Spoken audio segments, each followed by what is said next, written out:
Hello and welcome students to the final video of section 17 Ethical Hacking Exam Practice Questions Part 5. Here in this video we are going to take a look at MCQ questions Part 5. Let's start. What location to use for keyloggers? So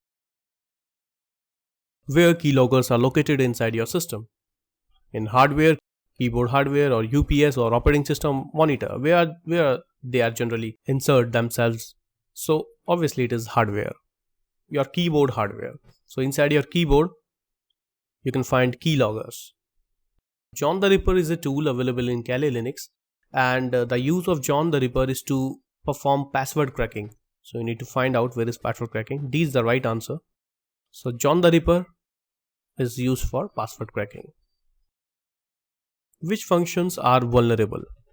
So these are some functions available inside coding: gets, print, copy the string, or all basically, according to me, all the functions are vulnerable because they can copy your data, they can print something, they can insert something.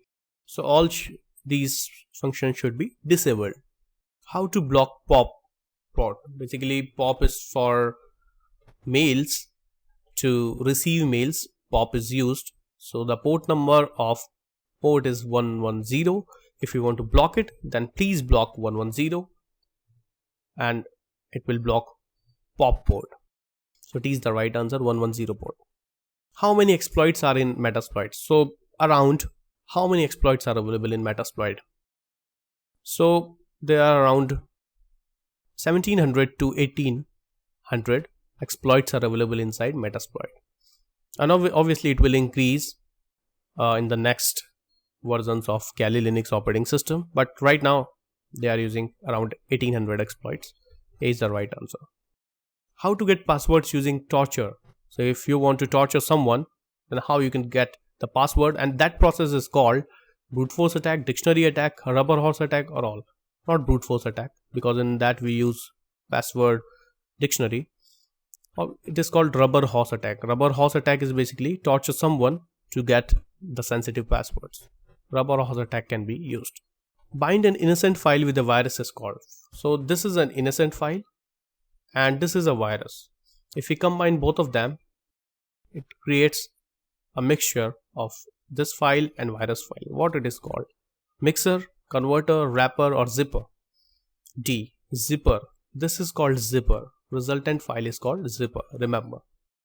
Nmap command to detect operating system is called. So how you can get information about operating system using Nmap? So you can use dash capital O, you can use dash capital O, or you can use dash capital A. Both can be used to gather information about operating system in Nmap. B is the right answer. Which regulation provides info about copyrights? So these are the regulations. So DMCA is the right answer. DMCA is called Digital Millennium Copyright Act. So that can be used for copyrights. C is the right answer. Which regulation provides info about payment card industry? So for payment card industry, which regulation is? So the payment card industry, PCI DSS is available, which is called payment card industry. So D is the right answer. PCI DSS is for payment card industry. Which regulation provides info about information security? So for information security, A is the right answer, FISMA. So A is the right answer, FISMA is for information security. Which TCP flag can push the data? So according to these flags, which flag can be used to push the data in buffer? So this is urgent flag, reset flag, acknowledgement flag, and push flag. So push, A is the right answer. PSH is for pushing the data in buffer. Which TCP flag can send data urgently? So how you can send data urgently? In priority basis.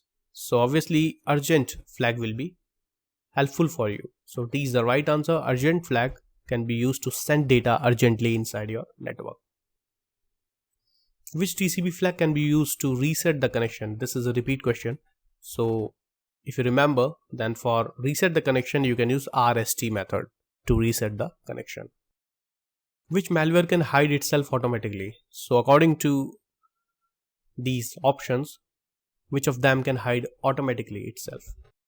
So virus can't, keylogger can't, worm can't, spyware. Spyware is the only malware which can hide itself automatically in these options. So spyware can hide itself automatically. Which kind of attack can attack on database? So we have learned about the attacks in web application. So these are regarding web application. SQL injection attack, yes, it can attack on database. XSS attack is not for databases. CSRF is not for database. Buffer overflow is not for, basically this can attack on database and can gather sensitive information from database. So SQL injection is the right answer among these.